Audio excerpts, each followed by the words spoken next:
Đài Loan những ngày qua không chỉ kiện toàn tiềm lực, còn dự định mang binh sĩ qua tầm sư học đạo bên đất Mỹ. Mới đây, giới chuyên gia Đài Loan tiếp tục kêu gọi Nhật nâng cấp quan hệ phòng thủ và an ninh chung. Đại diện Slovakia tại Đài Loan cũng gấp gió vẽ đường cho hòn đảo bằng lời khuyên rằng sức mạnh của EU sẽ giúp Đài Loan tăng cường tham gia quốc tế.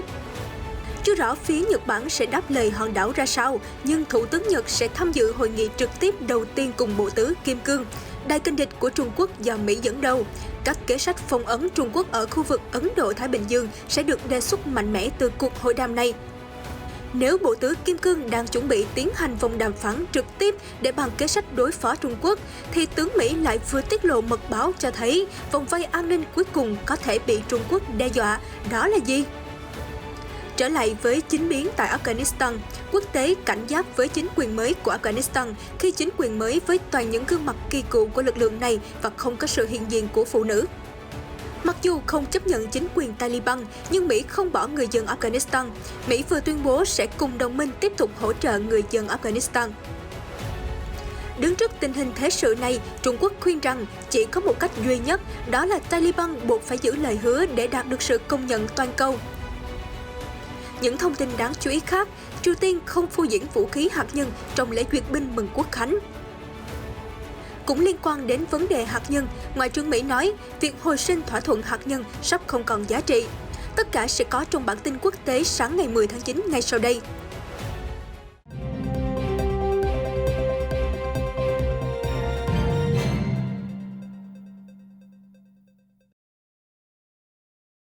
Bất chấp Trung Quốc liên tục đưa ra lời nói lẫn hành động cảnh báo tới Đài Loan rằng những nỗ lực giành độc lập sẽ đi vào ngõ cụt. Trong một sự kiện mới đây vào thứ Tư ngày 8 tháng 9, nhóm các học giả, chuyên gia và nhà lập pháp Đài Loan đã thảo luận về các xu hướng trong quan hệ song phương sau cuộc họp 2+2 gần đây giữa các nhà lãnh đạo từ Đảng Tiến bộ Dân chủ DPP của Đài Loan và Đảng Dân chủ Tự do LDP của Nhật Bản. Theo Taiwan News, các thành viên trong hội nghị đã kêu gọi Đài Loan và Nhật Bản tăng cường can dự phòng thủ và an ninh sâu sắc hơn, cũng như nâng cấp quan hệ an ninh song phương lên mức độ giống như mối quan hệ mà Đài Loan và Mỹ đang chia sẻ với nhau, điển hình là qua các thương vụ vũ khí. Theo Fan Shibing, giáo sư tại Viện Khoa học Chính trị, Đại học Sư phạm Quốc gia Đài Loan, kêu gọi Nhật Bản trong những chuyến thăm trao đổi quân sự tiếp theo, hãy có những sĩ quan đang đương chức trong quân ngũ thay vì những chuyến thăm của các cựu sĩ quan đã nghỉ hưu.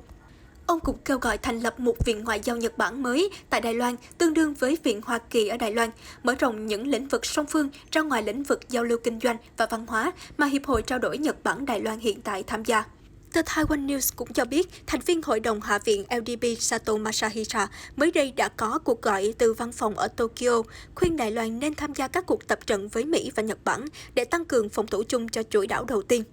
Ông Sato cũng nhấn mạnh tầm quan trọng chiến lược của eo biển Ba Sĩ, nơi đóng vai trò như một rào cản ngắn đường tham vọng tiếp cận vươn ra Tây Thái Bình Dương của Trung Quốc. Ông Sato còn gợi ý Đài Loan hãy triển khai radar ở khu vực đó để mang lại cho Đài Loan những hình ảnh quan trọng về nhất cử nhất động của Bắc Kinh. Bên cạnh đó, nếu Đài Loan chia sẻ thông tin tình báo của mình với Nhật Bản về tình hình trên kênh Ba Sĩ, thì việc phòng thủ chung sẽ càng được củng cố. Tuy vậy, các nhà lập pháp Đài Loan đã nhiều lần đồng tình rằng hòn đảo nên tìm kiếm những kế hoạch quân sự phối hợp với Nhật Bản và Mỹ, nhưng họ không được hoàn toàn dựa vào các quốc gia khác, bởi chỉ khi Đài Loan thể hiện sự tự cường và quyết tâm bảo vệ mình thì các nước ngoài mới tin tưởng vào Đài Loan. Dẫu thế nào, các thành viên tham gia hội thảo hôm 8 tháng 9 vừa qua cũng nhất trí rằng sự phối hợp sâu sắc hơn giữa Nhật Bản và Đài Loan sẽ trở thành một xu hướng lâu dài trong bối cảnh Trung Quốc đang không ngừng bày binh bố trận trong khu vực. Chưa rõ hướng đi của Nhật Bản trong thời gian tới về vấn đề Đài Loan sẽ ra sao, nhưng về kế hoạch kìm hãm sự bành trướng của Trung Quốc thì Tokyo vẫn đang tích cực triển khai với các đồng minh. Tờ Nikkei hôm qua 9 tháng 9 thông tin rằng Thủ tướng Nhật Bản Yoshihide Suga sẽ tới Washington vào cuối tháng này để tham dự hội nghị thượng đỉnh trực tiếp đầu tiên của đối thoại tứ giác an ninh Quad, còn gọi là Bộ tứ Kim Cương. Nhóm bộ tứ này bao gồm 4 nước Mỹ, Nhật, Ấn, Úc và do Mỹ dẫn đầu, được coi là đại kình địch với Bắc Kinh. Thủ tướng Suga, Tổng thống Mỹ Joe Biden, Thủ tướng nước Úc Scott Morrison và Thủ tướng Ấn Độ Narendra Modi đang nỗ lực tăng cường quan hệ đối tác bốn bên ở khu vực Ấn Độ Dương-Thái Bình Dương để đối phó với ảnh hưởng ngày càng tăng của Trung Quốc. Theo Nikkei, Thủ tướng Nhật Bản hôm thứ Tư ngày 8 tháng 9 đã bắt đầu chuẩn bị những thứ cần thiết để tham gia hội nghị thượng đỉnh Quad. Được biết, ông Suga sẽ không tranh cử trong cuộc bầu cử lãnh đạo Đảng Dân Chủ Tự do cầm quyền LDP vào cuối tháng 9, có nghĩa là ông sẽ từ chức thủ tướng trong vài tuần tới. Nhưng ông đã quyết định tham dự cuộc họp ở Washington để đáp lại lời mời của Tổng thống Biden.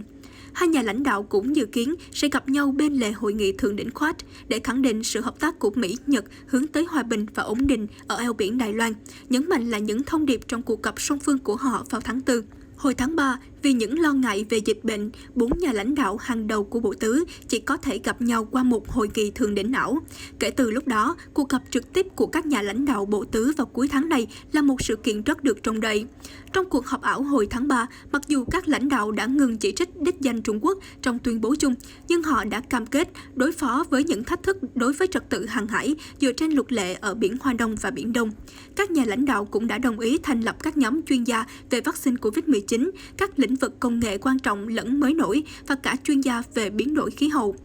Tại Washington, họ dự kiến sẽ thảo luận về cách phân phối vaccine tốt hơn cho các nền kinh tế đang phát triển để chống lại ngoại giao vaccine của Trung Quốc. Tại một cuộc họp riêng vào tháng 8, các quan chức cấp cao của Quad đã thảo luận về các lĩnh vực cụ thể để hợp tác trong an ninh hàng hải và an ninh mạng hướng tới một Ấn Độ Dương-Thái Bình Dương tự do và cởi mở. Nếu Bộ Tứ Kim Cương đang chuẩn bị tiến hành vòng đàm phán trực tiếp để bàn kế sách đối phó Trung Quốc, thì tướng John Raymond, Tổng chỉ huy lực lượng không gian Hoa Kỳ, lại vừa tiết lộ một báo cáo chấn động về vòng vây an ninh cuối cùng sẽ bị đe dọa bởi Trung Quốc, đó là đấu trường ngoài không gian. Theo đó, ông Raymond đã nói với tờ báo Nikkei rằng Trung Quốc đã chế tạo và đang xây dựng mọi khí tài tinh vi, từ thiết bị gây nhiễu có thể đảo ngược hệ thống GPS của Mỹ, cung cấp điều hướng và thời gian chính xác để gây nhiễu vệ tinh liên lạc. Tướng Mỹ cũng chỉ ra Bắc Kinh có thể dùng tên lửa phóng từ mặt đất và phá hủy vệ tinh. Do vậy, Trung Quốc cần phải được đối phó bằng sự hợp tác của các đồng minh. Được biết, tướng Raymond là người đầu tiên được chỉ định lãnh đạo lực lượng không gian của Hoa Kỳ, được thành lập vào năm 2019 dưới thời cựu Tổng thống Donald Trump. Cơ quan này đóng vai trò là chi nhánh thứ 6 của quân đội ở cấp độ tương đương với lục quân và hải quân. Sự nghiệp quân sự của ông Raymond kéo dài hơn 3 thập kỷ, chủ yếu là trong lực lượng không quân. Ông đóng quân tại căn cứ không quân Yokota của Hoa Kỳ ở Nhật Bản từ năm 2010 với tư cách là Phó Tư lệnh lực lượng không quân số 5. Theo quan sát của tướng Raymond, Mỹ phải đối mặt với một miền không gian đã trở nên cạnh tranh hơn rất nhiều. Không những vậy, các chuyên gia Mỹ nhận định nếu xung đột nổ ra với Trung Quốc hoặc Nga, một trong những điều đầu tiên mà đối thủ thực hiện sẽ là tấn công các vệ tinh của Mỹ nhằm gây tổn hại nghiêm trọng đến năng lực chiến đấu của Washington. Bởi vệ tinh đóng một vai trò quan trọng trong các hoạt động quân sự của Hoa Kỳ, cho dù là theo dõi chuyển động của đối phương, hoặc tên lửa, hoặc xử lý thông tin liên lạc giữa các đơn vị. Tướng Raymond đặc biệt quan tâm đến Trung Quốc về khả năng trong lĩnh vực này, bởi Bắc Kinh không chỉ đang phát triển vệ tinh sát thủ với cánh tay robot để vô hiệu hóa các vệ tinh khác, mà như đã nói, cường quốc châu Á đang tìm kiếm các tên lửa và thiết bị chống vệ tinh để gây nhiễu các dịch vụ GPS.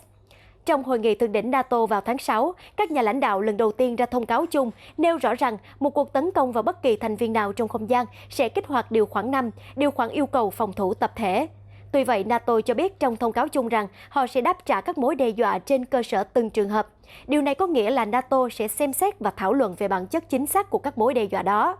chứ không kích hoạt hành động ngay khi một thành viên bị tấn công ngoài không gian. Tướng Raymond khẳng định sự hợp tác với các đồng minh trong không gian ngày càng trở nên quan trọng để giữ vững thành trì cuối cùng nếu bất kỳ kịch bản chiến tranh nào xảy ra. Để thực hiện được nhanh chóng, người đứng đầu lực lượng không gian Hoa Kỳ cho biết các đồng minh của Mỹ nên cải thiện tốc độ và độ chính xác của việc chia sẻ thông tin tình báo, cũng như mở rộng các cuộc tập trận quân sự để chuẩn bị cho các tình huống khẩn cấp về an ninh quốc gia.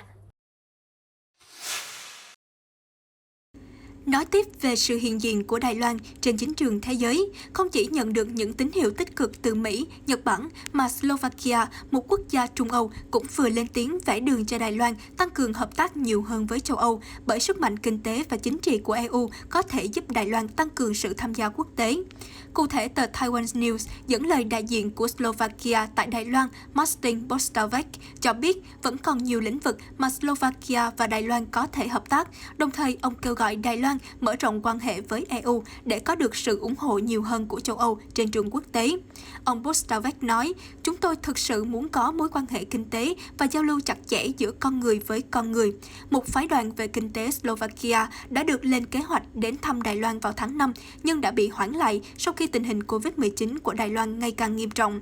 Vị đại diện Slovakia cũng đề cập rằng, từ năm 2000 đến năm 2010, nhiều nhà đầu tư lớn của Đài Loan đã đến nước này để tìm kiếm cơ hội, trong đó có Delta Electronics và Foxconn. Đồng thời, ông cho biết thêm rằng, Đài Loan hiện là nhà đầu tư lớn thứ hai của quốc gia Trung Âu ở châu Á. Tuy nhiên, vị đại diện này cho biết Đài Loan vẫn mới chỉ có những hợp tác bề ngoài trong quan hệ với Slovakia và trong khu vực Trung Âu, do vậy cần phải tăng cường tầm nhìn của mình trong khu vực hơn nữa. Ông Bostavec cũng thể hiện tình cảm của mình khi nhắc lại những chuyến hàng viện trợ vaccine, khẩu trang qua lại giữa Slovakia và Đài Loan trong đại dịch và khẳng định Slovakia xem Đài Loan là một người bạn tốt.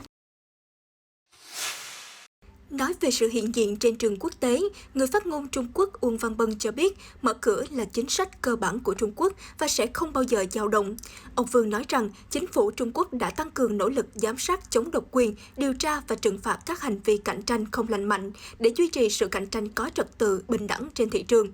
Về cơ bản, nó có lợi cho sự tăng trưởng và phát triển công bằng, có trật tự và bền vững của nền kinh tế Trung Quốc và tốt cho nền kinh tế thế giới về lâu dài. Các nhà đầu tư, nhà điều hành doanh nghiệp và người tiêu dùng Trung Quốc và nước ngoài cuối cùng sẽ được hưởng lợi từ nó, ông Vương gợi ý. Hội đồng Nhà nước đã ban hành các biện pháp thúc đẩy thuận lợi hóa thương mại, đầu tư và cải cách sâu rộng, đổi mới trong các khu thương mại tự do thí điểm nhằm tạo điều kiện cho thương mại, đầu tư, hậu cần quốc tế và khu vực tài chính phục vụ tốt hơn nền kinh tế thực. Người phát ngôn Trung Quốc nhấn mạnh, như mọi khi, Trung Quốc sẽ cung cấp các biện pháp bảo vệ tốt hơn cho các nhà đầu tư nước ngoài kinh doanh tại Trung Quốc. Chúng tôi sẽ làm việc với các bên khác để duy trì sự cởi mở và hợp tác cùng có lợi, chia sẻ cơ hội phát triển và cùng thúc đẩy phục hồi tăng trưởng kinh tế thế giới. Các nhà phân tích Trung Quốc cho rằng hợp tác biến đổi khí hậu giữa hai siêu cường Mỹ-Trung đã bắt đầu, nhưng đó là một hành trình gập ghềnh vì Mỹ vẫn đang giữ thái độ thù địch với Trung Quốc. Trong câu chuyện hợp tác chống biến đổi khí hậu giữa Mỹ và Trung Quốc vẫn tồn tại hai thái cực đối lập. Trong khi Bắc Kinh kêu gọi Washington thay đổi thái độ thù địch và hàn gắn những đổ vỡ trong mối quan hệ hai nước để vấn đề hợp tác về khí hậu được suôn sẻ hơn, thì Mỹ thẳng thừng chốt hạ hợp tác khí hậu không liên quan đến chính trị. Đặc phái viên khí hậu Hoa Kỳ John Kerry cho rằng Trung Quốc có thể làm nhiều hơn nữa trong việc giải quyết vấn đề biến đổi khí hậu. Ngụ ý rằng nỗ lực của Trung Quốc là không đủ nếu nước này tiếp tục xây dựng các nhà máy nhiệt điện than. Thái độ của Mỹ đã vấp phải nhiều chỉ trích từ các chuyên gia, nhà nghiên cứu Trung Quốc. Giáo sư Li Haidong thuộc Viện Quan hệ Quốc tế Trung Quốc cho rằng Mỹ đã cho thấy sự đạo đức giả và thiển cận trong vấn đề hợp tác khí hậu với Trung Quốc. Họ đã chính trị hóa vấn đề khí hậu và coi đó như một công cụ ngoại giao chống lại Bắc Kinh, nhưng lại quy chụp đó là vấn đề của Trung Quốc. Trong khi đó, cựu tham tán kinh tế và thương mại tại Tổng lãnh sự quán Trung Quốc ở San Francisco và New York, Hal Weiman, cũng chỉ trích Mỹ đang vạch lá tìm sâu khi đổ lỗi cho Trung Quốc không nỗ lực đủ trong việc giải quyết lượng khí thải carbon. Sản xuất điện sử dụng than, dầu mỏ và khí đốt tự nhiên chiếm khoảng 60% tổng sản lượng điện ở Trung Quốc và Mỹ. Trong đó, sản xuất điện sử dụng năng lượng tái chế chiếm 29% ở Trung Quốc, so với 20% của Mỹ. Nhưng con số này không bao gồm lượng phát thải carbon từ các trận cháy rừng ở California và các cuộc chiến do Mỹ phát động, ông lập luận. Hôm 8 tháng 9, Thứ trưởng Bộ Thương mại Trung Quốc Vương Thụ Văn đã khẳng định Mỹ-Trung sẽ không thể thúc đẩy hợp tác phát triển xanh và nền kinh tế carbon thấp nếu quan hệ thương mại song phương không lành mạnh và ổn định. Ông cũng lưu ý rằng bản chất của quan hệ kinh tế và thương mại Trung-Mỹ vốn dĩ là đôi bên cùng có lợi. Nhiều chuyên gia Trung Quốc cũng cho rằng việc thúc đẩy duy trì phát thải carbon thấp đã làm tăng thêm chi phí kinh tế cho Bắc Kinh. Thay vì tạo điều kiện để giảm bớt gánh nặng cho nước này, thì Washington lại làm ngược lại. Giám đốc Trung tâm Nghiên cứu Kinh tế Năng lượng Trung Quốc Lin Bo Qiang cho rằng tiền đề của hợp tác xanh Trung-Mỹ là Mỹ nên thể hiện sự chân thành và thái độ hợp tác nhiều hơn, nhưng các biện pháp đàn áp của họ như bắt đầu điều tra chống bán phá giá đối với xuất khẩu năng lượng của Trung Quốc và lo ngại về cái gọi là trộm cắp công nghệ đang tạo ra những trở ngại nhất định cho quan hệ đối tác xanh giữa hai nước. Chuyển sang cập nhật tình hình ở Afghanistan, Taliban đã công bố một chính quyền mới toàn những gương mặt kỳ cựu của lực lượng này và không có sự hiện diện của phụ nữ. Các quốc gia khác đang tỏ ra thận trọng hơn với bộ máy cầm quyền mới của Taliban. Hôm 7 tháng 9, sau khi được bổ nhiệm làm quyền thủ tướng, ông Mohammad Hassan Akhund đã kêu gọi các cựu quan chức trốn khỏi Afghanistan quay trở lại làm việc và cam kết sẽ bảo đảm an toàn cho họ. Ông nói chúng ta đã chịu tổn thất nặng nề trong thời khắc lịch sử này và kỷ nguyên đổ máu ở Afghanistan đã qua. Được biết, sau khi Taliban lên nắm quyền, hàng chục nghìn người Afghanistan đã tháo chạy khỏi đất nước. Nhiều người trong số đó là những chuyên gia lo sợ bị trả thù vì đã làm việc cho chính phủ được phương Tây hậu thuẫn. Ở Kabul, hàng chục phụ nữ lại xuống đường để yêu cầu sự hiện diện của phái nữ trong chính quyền mới và kêu gọi bảo vệ quyền của họ. Người dân cũng kêu gọi chính quyền sớm phục hồi nền kinh tế vốn đang đối mặt với lạm phát tăng cao, tình trạng thiếu lương thực trầm trọng hơn do hạn hán và viễn cảnh viện trợ quốc tế bị cắt giảm. Hôm 8 tháng 9, phát ngôn viên Nhà Trắng Jen Psaki nói rằng một nội các toàn người nhà của Taliban, Mỹ không cho rằng Taliban là những thành viên đáng được tôn trọng và có giá trị cho cộng đồng toàn cầu. Giới quan sát cho rằng chính quyền mới của Taliban được xem là một tín hiệu cho thấy lực lượng này không muốn thể hiện bộ mặt khoan dung và mở rộng quan hệ với thế giới. Đây sẽ là rào cản cho sự công nhận của các nước phương Tây. Taliban đã hứa sẽ tôn trọng quyền của người dân và không trừng phạt kẻ thù, nhưng lực lượng này đã trấn áp mạnh tay các cuộc biểu tình. Liên minh châu Âu EU đã khẳng định sẽ không công nhận hay hội đàm với Taliban, nhưng vẫn tiếp tục viện trợ nhân đạo cho người dân Afghanistan. Việc viện trợ có dài hạn hay không sẽ phụ thuộc vào việc Taliban duy trì các quyền tự do cơ bản cho người dân quốc gia Trung Nam Á. Trong khi đó, Saudi Arabia bày tỏ hy vọng chính phủ mới sẽ giúp Afghanistan đạt được an ninh và ổn định, bài trừ bạo lực và chủ nghĩa cực đoan. Mặc dù không chấp nhận chính quyền Taliban, nhưng Mỹ không bỏ người dân Afghanistan. Hoa Kỳ cùng các đồng minh và đối tác đã khẳng định sẽ cùng nỗ lực đảm bảo quyền tự do đi lại và bảo vệ quyền của phụ nữ dưới thời chính quyền Taliban. Ngoại trưởng Hoa Kỳ Antony Blinken và người đồng cấp Đức Heiko Maas đã đồng tổ chức một cuộc họp trực tuyến về Afghanistan hôm 8 tháng 9 với sự tham gia của các ngoại trưởng và quan chức từ 22 quốc gia, Liên minh châu Âu, Tổ chức Hiệp ước Bắc Đại Tây Dương và Liên Hiệp Quốc. Trung Quốc và Nga, những nước có ảnh hưởng tới Afghanistan đã vắng mặt trong cuộc họp. Trong cuộc họp này, ông Blinken cho rằng Taliban đã phớt lờ yêu cầu thành lập chính phủ có sự góp mặt của tất cả đảng chính trị ở Afghanistan. Ông chỉ ra rằng toàn bộ gương mặt đứng đầu bộ máy chính quyền mới hôm 7 tháng 9 đều là thành viên của Taliban hoặc các cộng sự thân cận của họ và không có sự hiện diện của phụ nữ. Ông Maas cũng bày tỏ lo lắng và không mấy lạc quan với chính quyền mới của quốc gia Trung Nam Á. Ngoại trưởng Mỹ đã nói rằng Hoa Kỳ và cộng đồng quốc tế sẽ tiếp tục theo dõi và đánh giá mọi hành động của chính quyền Taliban. Cũng trong cuộc họp, Ngoại trưởng Nhật Bản Motegi Toshimitsu cũng đã tuyên bố Tokyo sẽ tiếp tục phối hợp với cộng đồng toàn cầu để đảm bảo lối đi an toàn cho những người muốn rời khỏi Afghanistan. Đồng thời, Nhật Bản sẽ góp phần đẩy mạnh các biện pháp chống khủng bố để ngăn Afghanistan trở thành một điểm nóng cho chủ nghĩa cực đoan. Ông nói. Ông Motegi cho biết thêm, chính phủ Nhật Bản đã cử đặc phái viên Trung Đông Umura Tsukasa đến Doha, thủ đô của Qatar, để đàm phán những vấn đề này với Taliban. Ngoại trưởng Nhật cũng cam kết nước này sẽ viện trợ khoảng 200 triệu đô la Mỹ cho Afghanistan và các nước láng giềng vào cuối năm nay để xây dựng nơi trú ẩn an toàn cho người di cư, cũng như cung cấp nhu yếu phẩm cần thiết cho họ. Ông Blinken và ông Maas sau đó đã tổ chức một cuộc họp báo chung tại một căn cứ không quân của Mỹ ở Đức. Bất chấp những cái nhìn không tình cảm của quốc tế dành cho chính phủ mới của lực lượng Taliban ở Afghanistan, Trung Quốc đã quyết định cung cấp khẩn gói viện trợ gồm ngũ cốc, vật tư mùa đông, vaccine và thuốc men trị giá 200 triệu nhân dân tệ, tương đương 30,96 triệu đô la Mỹ cho người dân Afghanistan.